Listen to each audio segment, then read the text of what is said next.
आज डे 6 था quantum computing सीखने का। और सबसे इंटरेस्टिंग बात ये पता चला कि क्वांटम कंप्यूटिंग में हम डायरेक्ट a बराबर b नहीं लिख सकते हैं। जैसे देखो क्लासिकल कंप्यूटिंग में हम लिख देते हैं ना कि a बराबर b, लेकिन ऐसा करना क्वांटम कंप्यूटिंग में अलाउड नहीं है। और क्यों अलाउड नहीं है, ये बेसिकली हम एटॉमिक ऑपरेशन के थ्रू समझ। देखो एटॉमिक ऑपरेशन का मतलब होता है कि सिंगल इंडिविजुअल स्टेप में काम होना, राइट। या तो ऑपरेशन होगा या तो बिल्कुल नहीं होगा। चलो इसको एक एग्जांपल से समझते हैं। सोचो कि तुम अपने फोन का बटन दबाते हो और एक ही बार में तुम्हारा लॉक लग जाता है, तो तुम बीच में ही उस एक्शन को रोक नहीं सकते। बस यही है एटॉमिक ऑपरेशन। और सिंपल शब्द मोस्टली क्लासिकल कंप्यूटिंग में होता है ना, वो नॉन एटॉमिक ऑपरेशन होता है, मतलब मल्टीपल स्टेप में होता है परफॉर्म। जैसे एक एग्जाम्पल देखो, पहले एक्सॉर होता है, उससे एक टेम्पोररी वेरिएबल मिलता है, देन फिर असाइनमेंट होता है, इसलिए नॉन एटॉमिक ऑपरेशन है। लेकिन अगर मैं इसे इस तरह से लिखूं A XOR B, तो ये एक सिंगल हार्डवेयर इंस्ट्रक्शन है।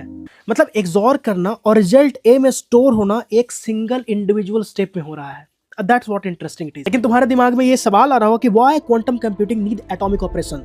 तो देखो पहले मेन कारण है कि जो ये क्वांटम सर्किट होते हैं वो स्टैटिक होते हैं, और दूसरी इंपॉर्टेंट बात यह है कि जो क्यूबिट्स है ना और जो ये गेट्स हैं उनकी पोजीशन ऑलरेडी फिक्स्ड होती है, डिसाइडेड होती है, इसलिए बाद में जाके हम ये A = B ओवरराइड नहीं कर सकते। लेकिन फिर हम कैसे करेंगे, तो इसको हम इनडायरेक्टली कर सकते हैं। हम इनडायरेक्टली A बराबर B लिख सकते हैं। देखो कैसे, ट्रिक ये है कि पहले A को 0 बना दो, राइट, फिर लगा दो गेट, जैसे A = A XOR B।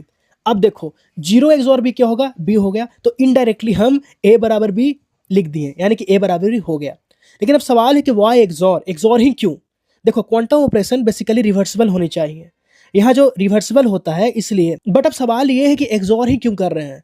तो देखो क्वांटम ऑपरेशन रिवर्सिबल होनी चाहिए, राइट, और एक्सॉर रिवर्सिबल होता है, इसलिए हम क्वांटम में कंट्रोल नॉट यूज करते हैं। तो सिंपल और शॉर्ट में ये समझो कि क्वांटम कंप्यूटिंग में डायरेक्ट असाइनमेंट पॉसिबल नहीं है। तुम A बराबर B डायरेक्ट नहीं लिख सकते, इनडायरेक्टली तुम लिख सकते हो। और इंपॉर्टेंट बात यह है कि यहाँ पे जो भी ऑपरेशन होता है या रिवर्सिबल होगा या एटॉमिक। That's very. अगर तुम्हें ये चीज समझ में आ गया, देन तुम्हारे लिए क्वांटम कंप्यूटिंग समझना आसान हो जाएगा। जैसे मुझे समझ में अभी आ रहा है, क्योंकि मैं इस पे ज्यादा वर्क किया हूँ, तो मुझे समझ में आ रहा है।